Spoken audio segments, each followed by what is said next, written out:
जिसको ज्ञान नहीं इस बात का, वो आदिवासी उनका शिकार बन जाते। साथियों, जाति का एक ही उदाहरण मैं देना चाहता हूं समझने के लिए। जाति जानवरों में होती है, जाति इंसानों में नहीं होती। जाति जानवरों में होती है, जाति इंसानों में नहीं होती।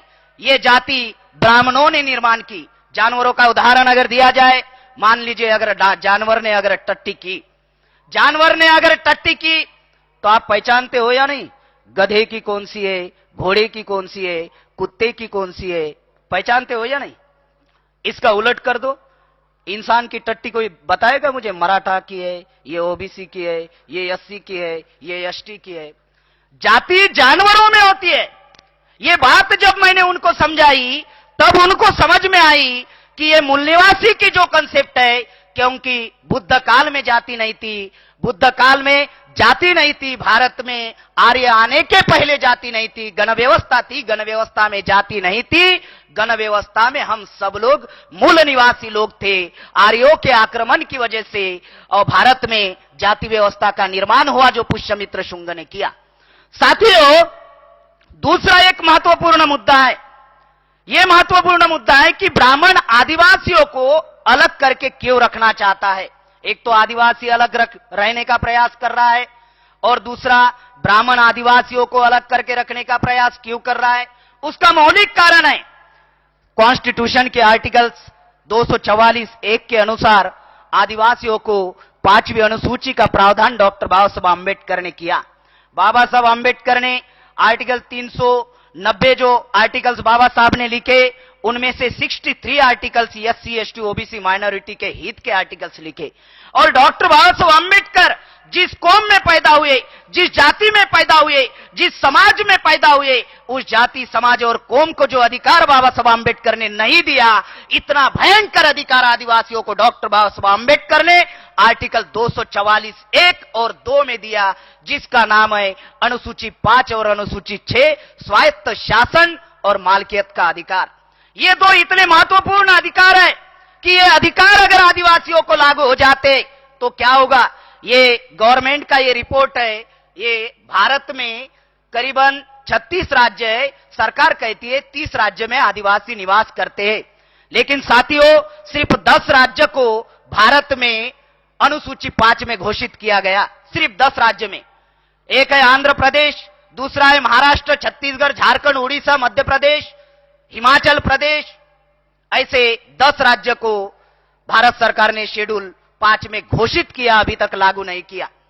उसके बाद में 4 राज्य को अनुसूची 6 में घोषित किया, आसाम, त्रिपुरा, मिजोरम, मणिपुर। और कारण क्या दिया? कारण यह दिया कि ये राज्य बॉर्डर के होने की वजह से यहां पे हम लोग अनुसूची 5 लागू नहीं कर सकते, यहां पे अनुसूची 6 उन्होंने लागू कर दी बॉर्डर के होने की वजह से। साथियों, ये स्वायत्त शासन क्या है? इतना मौलिक अधिकार है जिसकी वजह से ब्राह्मण आदिवासियों को अलग करके रखने का अधिकार दे रहा है। टेरिटोरियल पोजीशन जो है, यानी हजारों सालों से जिनका जमीन के ऊपर कब्जा है, जल जंगल जमीन के ऊपर जो कब्जा है, वो कब्जा ये ब्राह्मण लोग जो है आदिवासियों को अलग करके वो जल जंगल जमीन छीनना चाहते। धारा नंबर 3 में लिखा हुआ है अनुसूची 5 में प्रशासन का अधिकार, आदिवासियों का स्वायत्त शासन होगा। तो प्रशासन कैसे होगा? एक कलेक्टर होगा डिस्ट्रिक्ट में और 2 सीईओ होंगे, चीफ एग्जीक्यूटिव ऑफिसर। एक कलेक्टर और 2 सीओ, एक सीओ जनरल का होगा और एक सीओ शेड्यूल ट्राइब का होगा, जो आदिवासी ही होगा और आदिवासियों के विकास एवं कल्याण के लिए काम करेगा। उसके बाद में धारा 4(1) में लिखा हुआ है कि आदिवासी एरिया में ट्राइबल एडवाइजरी कमेटी होगी, आदिवासी जनजाति सलाहकार परिषद होगी, जिसमें 1/3 सदस्य आदिवासी के होंगे। यानी मान लीजिए कम से कम 20 सदस्य ये एमएलए होंगे उस विधानसभा के, उस राज्य के विधानसभा के। अगर वो कम गिरते हैं तो आदिवासी एरिया में जो आदिवासी पंचायत होंगी, उस आदिवासी पंचायत पढ़े लिखे लोगों को ट्राइबल एडवाइजरी कमेटी में नॉमिनेट करेगी। और वो नॉमिनेट क्यों करेगी? अगर जो एमएलए होगा ट्राइबल एडवाइजरी कमेटी में, अगर वो कोई बदमाशी करता है, वो कोई धोखाधड़ी करता है, तो जो आदिवासी पंचायत नॉमिनेट करेगा पढ़े लिखे बच्चों को, वो पढ़ा लिखा बच्चा आदिवासी समाज को आके बताएगा कि फलाने फलाने एमएलए ने बदमाशी की। उसके बाद में धारा 5(2) में लिखा हुआ है जमीन हस्तांतरण पर पाबंदी। धारा 5(2) में लिखा हुआ है जमीन हस्तांतरण पर पाबंदी।